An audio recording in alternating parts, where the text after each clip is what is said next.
여러분 안녕하십니까? 포항 MBC 뉴스투데이입니다.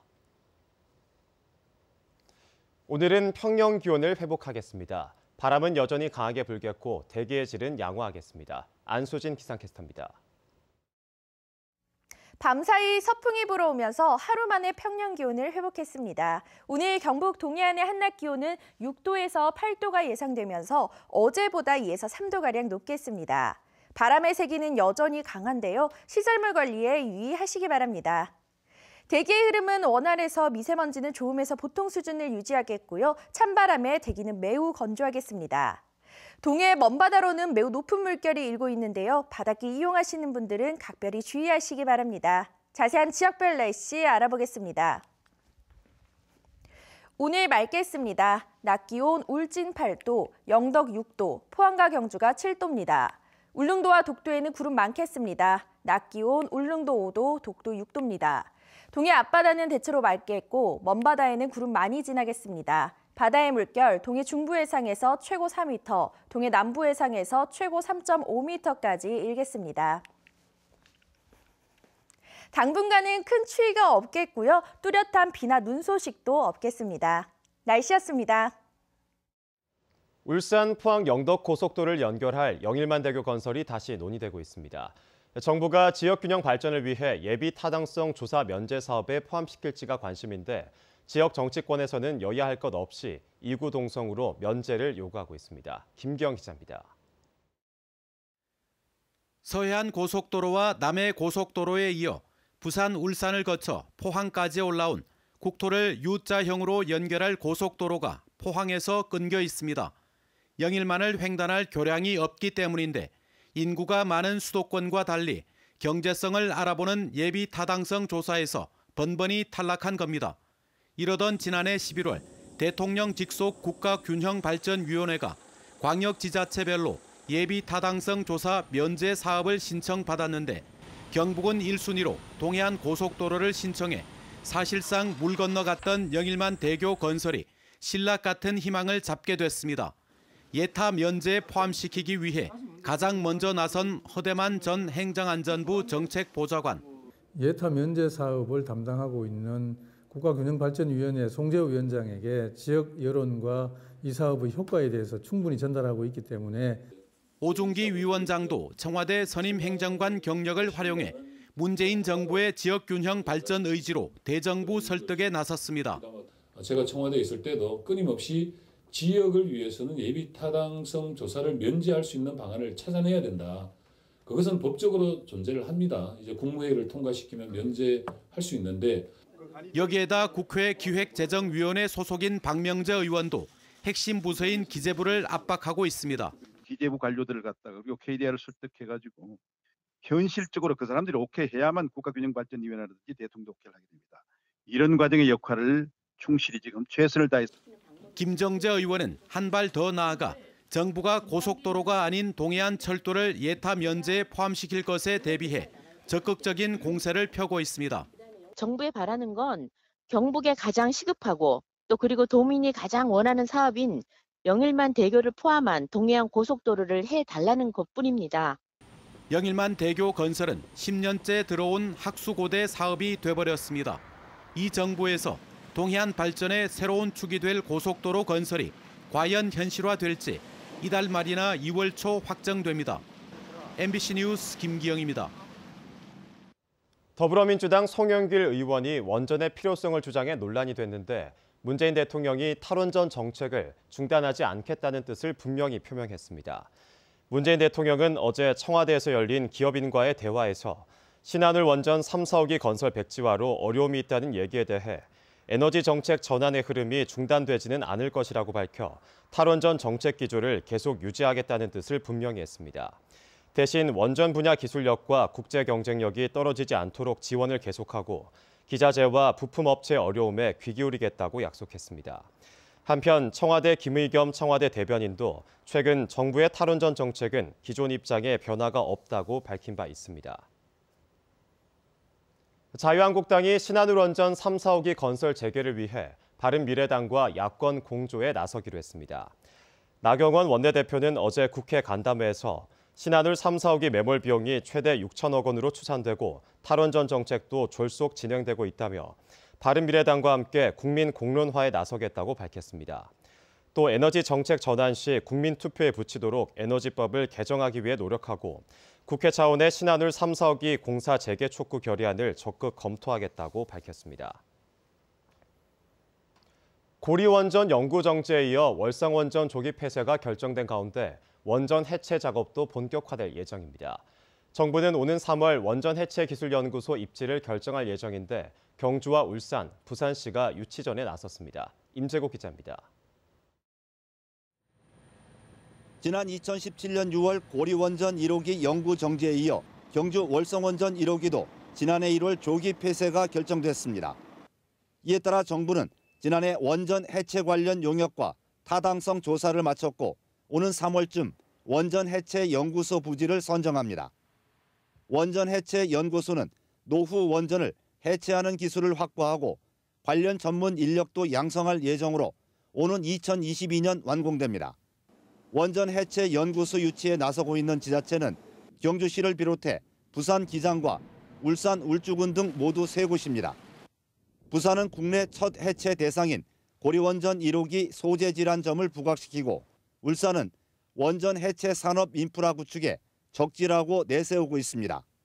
반면 경주시는 6기의 원전과 함께 중저준위 방패장 등 원전 관련 기관이 밀집해 업무 효율성이 높습니다. 또 경주의 원전 인력 양성원도 오는 4월 개원할 예정으로 원전 해체 연구에 유리하다는 점을 강점으로 부각시키고 있습니다. 원전 설계에서부터 건설, 운영, 해체, 폐기물 처리까지 유기적으로 이룰 수 있어 타 지역보다도 우리 경주시가 유리할 것으로 판단됩니다.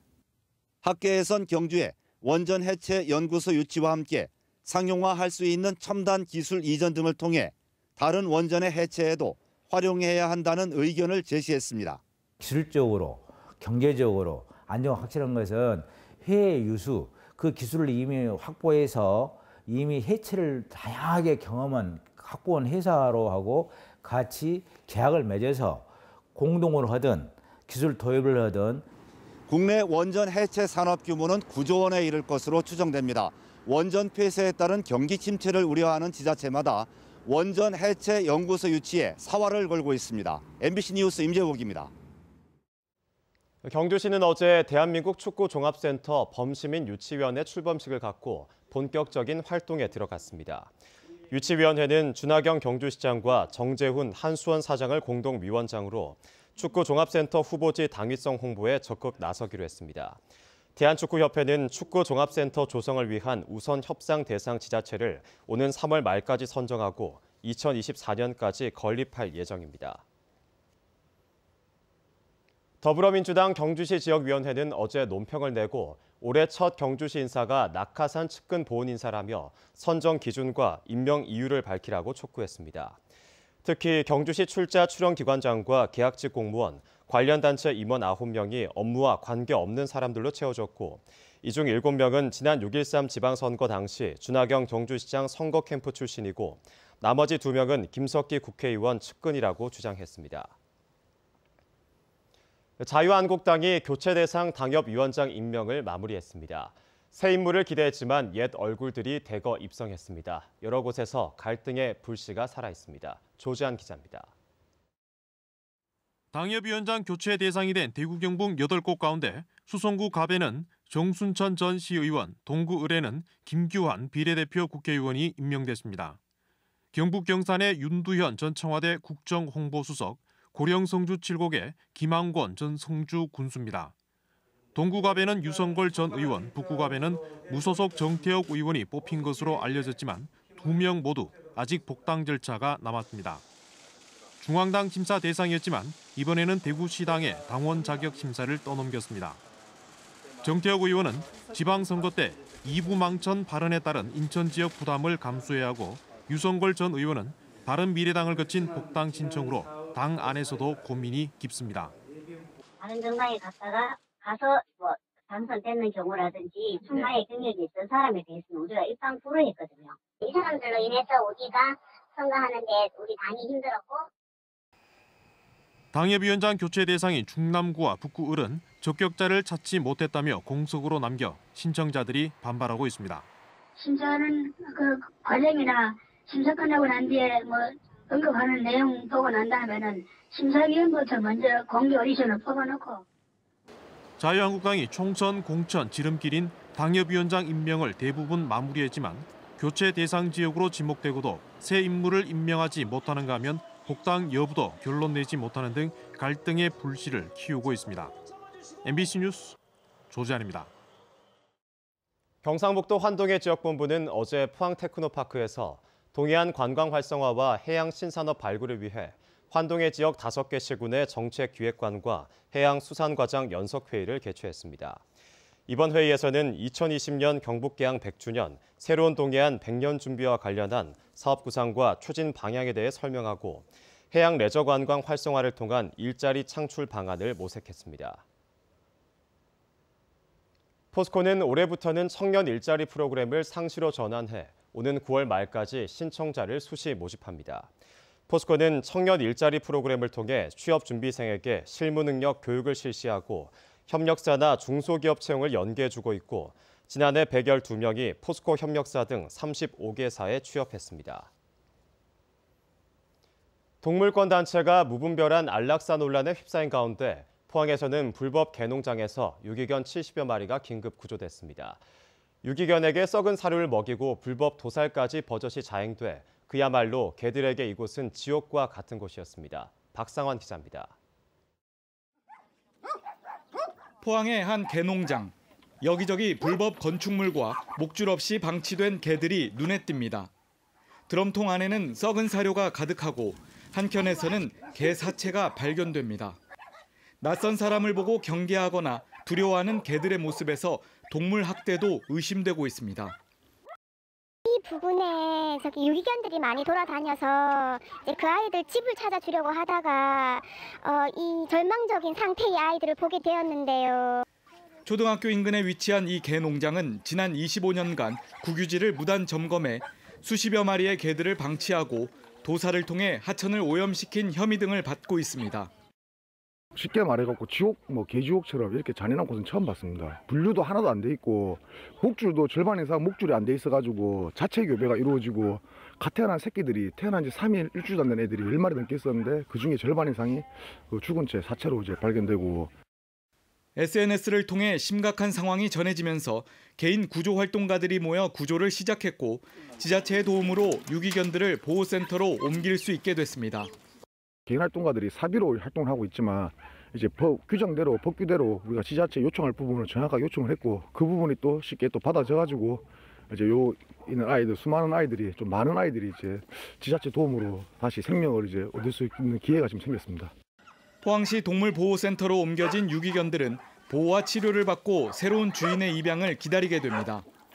포항시는 개 사육 농장주에 대해 동물 학대 여부를 조사하고 불법 건축물에 대해 행정 조치를 취할 계획입니다. MBC 뉴스 박상환입니다. 최근 정치권의 신한울 3, 4호기 건설 재개 발언에 대해 시민단체들이 잇따라 비판 성명을 냈습니다. 에너지정의행동은 지난 대선 당시 바른미래당과 민주평화당, 자유한국당의 홍준표 후보 모두 핵발전소 건설은 지양돼야 한다고 밝혔지만 지금은 모두 입장을 바꿨고 심지어 여당 중진 의원까지 핵산업계의 주장을 그대로 대변하고 있다고 비판했습니다. 환경운동연합도 비판 성명을 내고 울진 지역은 현재 건설 중인 원전까지 모두 8기가 들어선 상태로 이미 세계 최대의 원전 밀집 지역이라며 더 이상의 원전 건설은 위험하다고 지적했습니다. 울진군은 근남면 엑스포공원에 열대 농작물을 재배할 수 있는 바이오 에어돔을 설치하기로 하고 주식회사 소르젠코리아와 투자 양해각서를 체결했습니다. 소르젠코리아는 20억 원을 들여 엑스포공원 13,000여 제곱미터에 바나나 등 열대 농작물 재배 시설과 체험교육장을 설치하고 울진군은 행정 절차와 관광 활성화 방안 등을 지원하게 됩니다. 예천군 의회 해외 연수 추태 파문 이후 지방 의원들의 연수 취소가 잇따르고 있습니다. 대구기초의회를 대표하는 의장들에게 무슨 생각을 하는지 들어봤습니다. 박지영 기자입니다. 대구 달성군의회는 다음 달 11일부터 8일간 예정했던 베트남 해외 연수를 가지 않기로 했습니다. 원래 목적대로 과학되는 그런 여행을 하는 게 안 맞겠나 이래가지고 일단은 뭐 안 가는 게 맞겠다.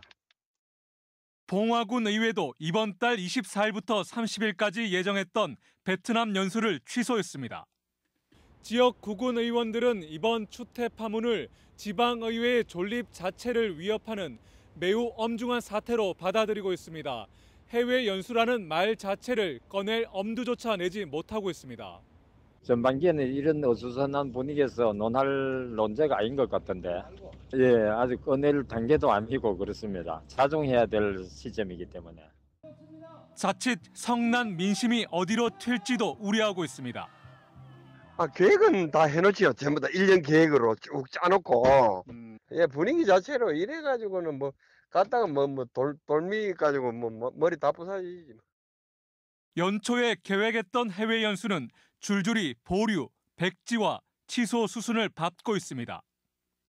연초에는 이제 계획을 사실 했었는데 현재 분위기 자체가 이런데 그 주민들이 뭐 사실 곱게 보겠습니까, 그죠? 그래서 현재는 잠정적으로 취소를 해놨습니다.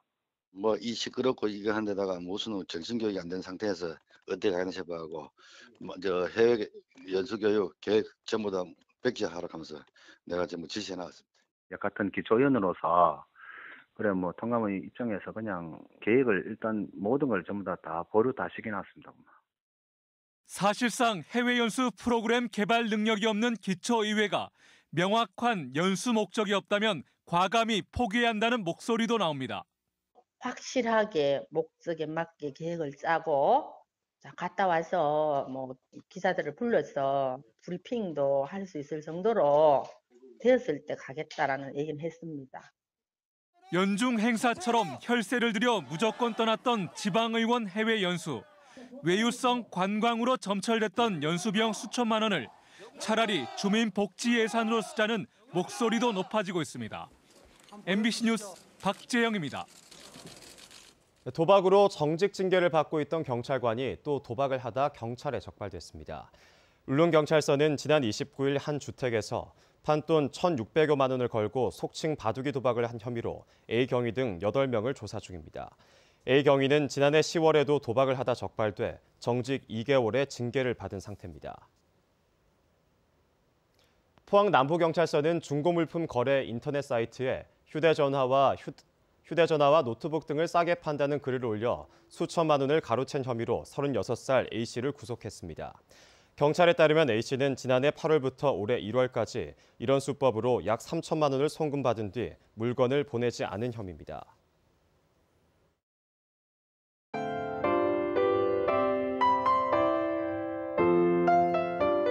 밤사이 서풍이 불어오면서 하루 만에 평년 기온을 회복했습니다. 오늘 경북 동해안의 한낮 기온은 6도에서 8도가 예상되면서 어제보다 2에서 3도가량 높겠습니다. 바람의 세기는 여전히 강한데요. 시설물 관리에 유의하시기 바랍니다. 대기의 흐름은 원활해서 미세먼지는 좋음에서 보통 수준을 유지하겠고요. 찬바람에 대기는 매우 건조하겠습니다. 동해 먼바다로는 매우 높은 물결이 일고 있는데요. 바닷길 이용하시는 분들은 각별히 주의하시기 바랍니다. 자세한 지역별 날씨 알아보겠습니다. 오늘 맑겠습니다. 낮 기온 울진 8도, 영덕 6도, 포항과 경주가 7도입니다. 울릉도와 독도에는 구름 많겠습니다. 낮 기온 울릉도 5도, 독도 6도입니다.